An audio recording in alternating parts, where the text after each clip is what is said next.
What's going on, everybody? It's your boy Inside 11, and today we're talking about competition. Goddammit, competition. How many people try to compete with you when you find, your God-ordained destiny and your goddamn design? When you find your destiny, when you find what God put you on earth to do, when you find your original starting point, when you find the thing that gives you unlimited energy and doesn't take energy outside of you, in whatever lane, shape, or form, even if you're doing something really good that takes energy out of you, but let's say you're doing it very, very, very well.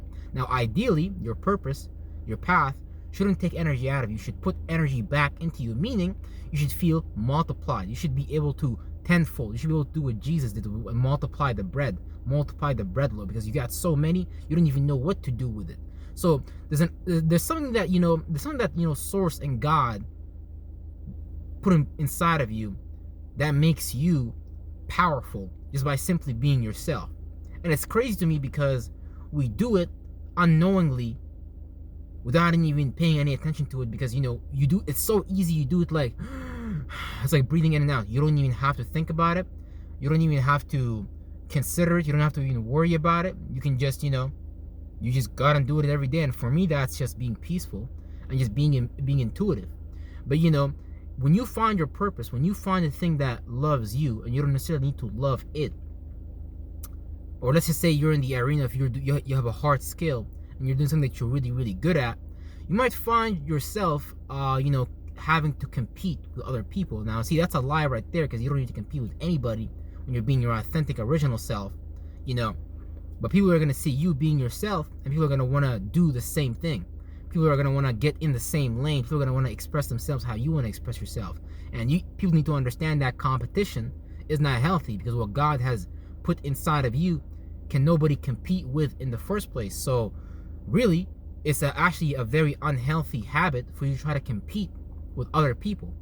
People should be competing with themselves. Was I better than I was yesterday? Did I learn my lesson that God and Source has put in front of me today and yesterday? Because every situation, every person, place, or thing in our life, God has put in front of us, so we can begin to learn what is it that we're doing wrong, where we're going wrong with our ideals, where we're going wrong with what we're trying to manifest. It's not a question necessarily of right and wrong. It's a question of you repeating patterns that are wrong for you. They put you in wrong situations. They put you in with wrong people, places, and things. It makes you experience certain thoughts, certain feelings that you don't want to necessarily go through. But you keep doing it again and again and again, because a lot of people have only experienced negativity in their lives. So now they want to outwardly express negativity. And I humbly and honestly believe that competition is a form of toxic negativity. Now, because when you're in your arena, when you're in your lane, when you're doing what God has designed you to be, you will not find yourself needing to compete with anybody else other than yourself. You will just ask yourself, okay, am I on that same plateau that God has showed me again and again today? Yep. See, a lot of things are going to want to take you out of your design and take you out of your lane. And a lot of those, and those things can be parents, those things can be family, those things can be the workplace that you are working in.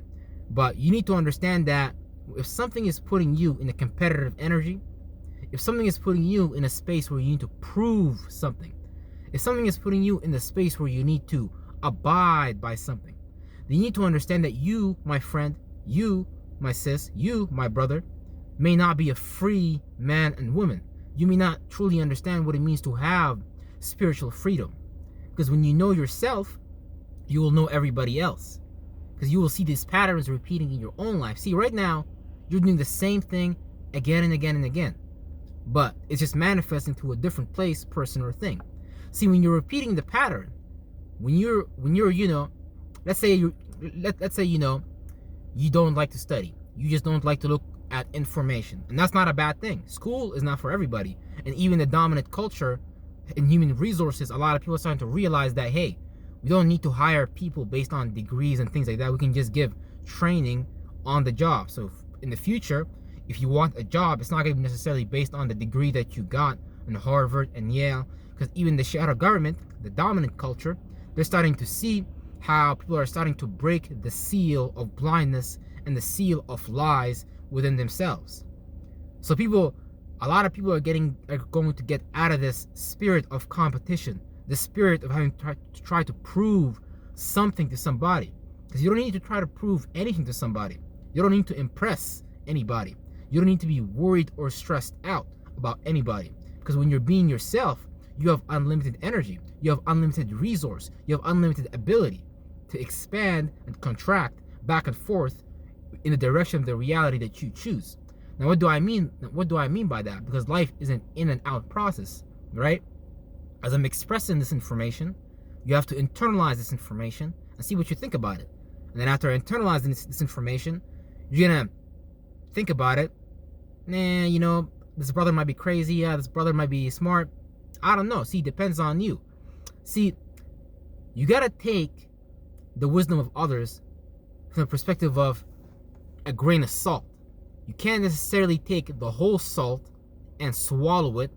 You have to ask yourself, why is this person saying these things? Why is this person saying that we are out here competing with people?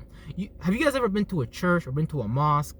And then, you have all these kids, you have all these, people working for the mosque or the church in a spirit of competition.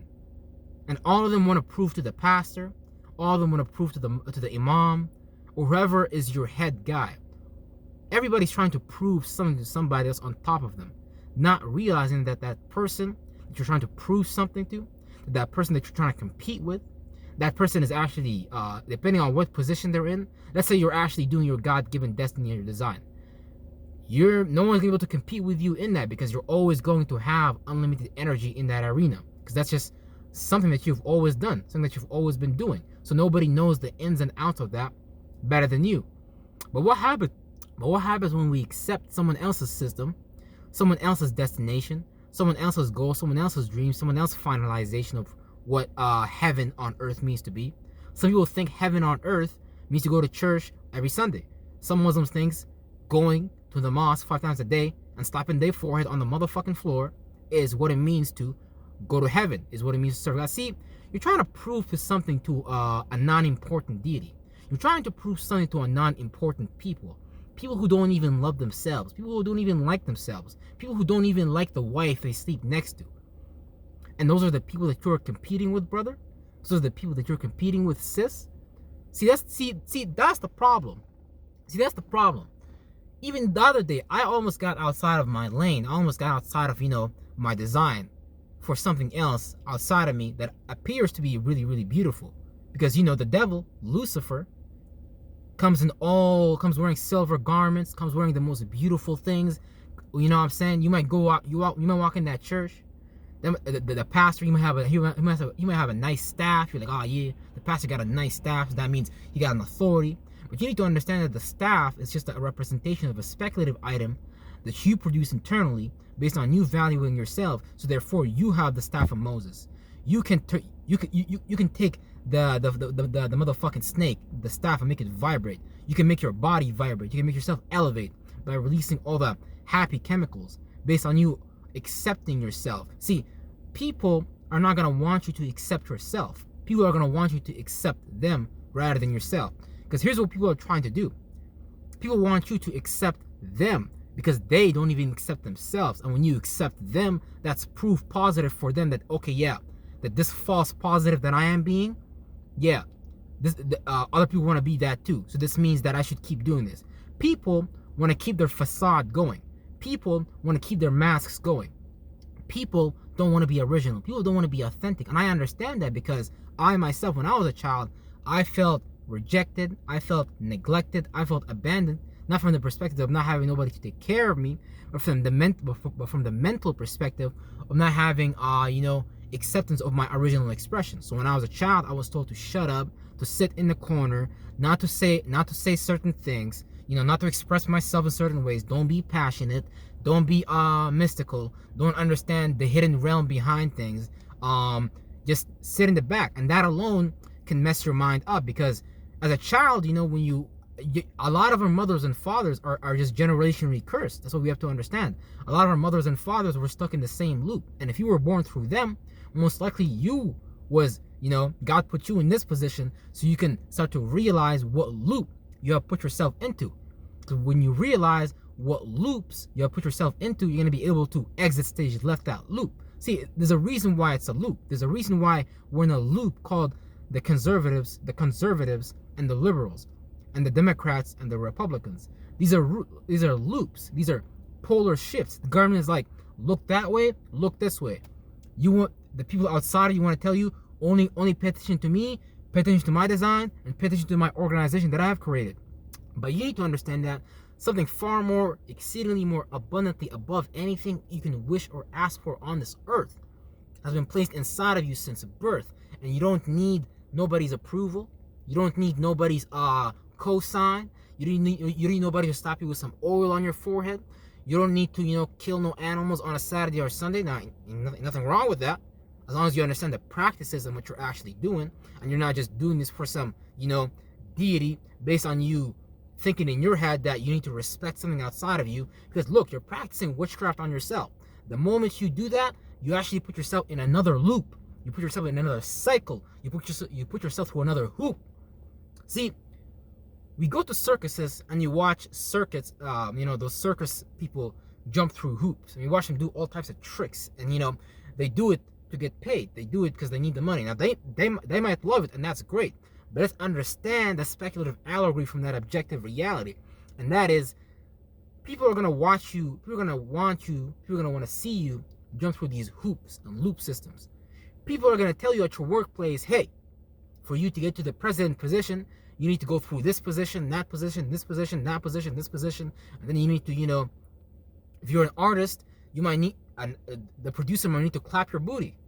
The producer might want to clap your ass cheeks. Why? Because you're not authentic, you're not original, and you're too invested into the material things of the world, and not into the godly things of the spirit, which are unlimited. See, there's a finite amount of gold on earth. There's a finite amount of diamonds on earth.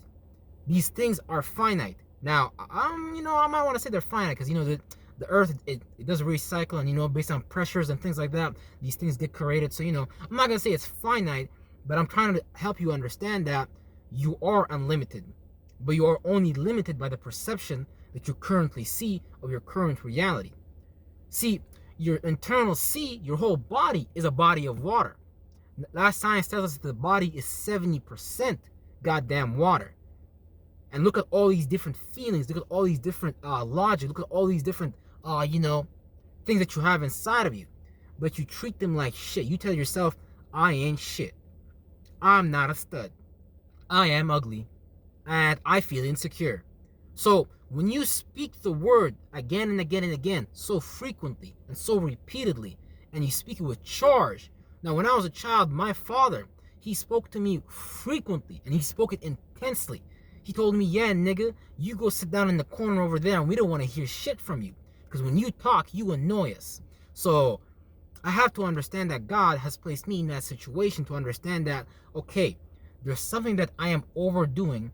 There's something that, that I can do, that if I were to do, it would take me out of that situation of being angry, of being frustrated, of being pissed off. But when you don't understand those things that are placed inside of you, you're going to be too busy trying to prove to somebody those things outside. Because I was already a very intelligent child at birth, but I lost my intuitive, peaceful intelligence because I was too busy trying to prove myself to other people, places, and things. So instead of helping myself, I focused on helping other people that weren't even interested in helping me. This is what I mean by when you try to compete with other people instead of competing with yourself, because you don't need to compete with yourself. God has already made you abundant inside of yourself, so you don't need to compete with nobody. When you're too busy trying to compete with other people outside of you, when you're too busy looking at the things of the world, when you're too busy trying to chase Lucifer's tail, you're going to find yourself in a position where you're trying to do strange things for a peace of mind and a piece of change that you wouldn't even have to do in the first place if you just accepted your original calling and your original authentic identity, which is your spiritual ID. So now I'm going to make you guys an offer. I want you guys to go to the link tree below, and I want you guys to check out the different reports options. I've added another report, the Labor of Love report, which is going to utilize numerology and its producer originally was Master Teacher 33, W.E. Rogers. I'm just facilitating it and help and assisting him in pushing out those reports and things of that nature. But it's a report that utilizes numerology to help you locate your disposition and your original design. Because see, numbers and sigils are individual vibrations. When we were using letters, when the Hebrews, when the Chaldeans, when the Egyptians, when they were writing letters, they were creating a clock. They were trying to understand the sequences and the keys that take us outside of this time. Because see, you're stuck in time to realize your design. That's the reason why you're blind. See, that's the reason why you're led astray. So God has to put you inside of time because even you don't know who you are. See, you don't even need a body. You got bodies. You got plethora of bodies. But because we betrayed ourselves, because we lost grace, because we forgot about ourselves, now we want to prove ourselves to everything outside of us. We want to get that degree. We want to be that lawyer. We want to be that accountant. Because we want to do these things, we have no energy. See, I guarantee you, if you have a corporate job in America, you are, from the inside, you are dead. You have no spiritual abundance. You just show up to that job, and whenever you get that check from the job, that's the only time you're happy. But what about after that? What about when you go deal with your family? What about when you go deal with your friends and environment? What about when you see your dreams and your imaginations in your mind? What about your routines and patterns? What about your health? What about the things that you value? What about your material possessions? But all this, what about your desires? What about the things that wake you up in the morning? See, all these things God already intended for you to have. Because all material possession is a form outside of you. But the way you manifest that form outside of you in a holistic, in a sincere, in an authentic manner is by understanding the design that God has placed inside of you. So I'm going to, honestly, and I'm going to encourage you to go to that link tree. I'm going to also encourage you to get that 7-hour audio series entitled Kingdom Living. That's going to assist you of understanding what it means to live inside of the kingdom, because the kingdom of heaven is within. See, you're an accountant, but you're too busy living in the kingdom in the office building. You think the kingdom is over there. You think the kingdom is when you receive that check. You think the kingdom is when you drive that BMW. See, the kingdom of heaven is within. The kingdom of heaven isn't in that church. You trying to prove yourself. You trying to compete with that pastor, with that bishop. You trying to compete with all them. If you're a girl, you're trying to compete with them other girls in the church so you can maybe marry the pastor or get together with the pastor because you think the pastor is the greatest thing since sliced bread. But the pastor doesn't even like himself. The pastor is not even authentic. The pastor doesn't even love himself. So how the fuck is he going to love anybody else? So he's going to give you a false positive that's going to make you feel like you're in love. But you're going to be out of love. You're going to be out of bounds. And you're going to be experiencing some strange things to get a peace of mind for yourself. But God has already given you a peace of mind. You just need to simply understand your design. Brothers and sisters, love you and appreciate you. You know we're going to infinitely see you guys on the next video. And you can check out that email below as well if you have any questions, concerns regarding any products, services, and information. Feel free to email me and I will respond to you in the earliest possible convenience. Appreciate it.